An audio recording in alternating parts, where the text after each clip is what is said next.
Madam madam madam এটাই তোমার শেষ এটাই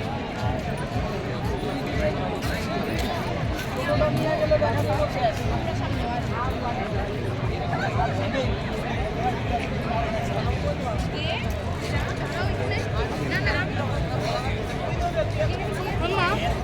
তুমি কি জানো এই কার্ডটা 1000 বার পাঁচ করতে পারবা, যে 1000 বার পাঁচ করলে তুমি জিততে পারবা।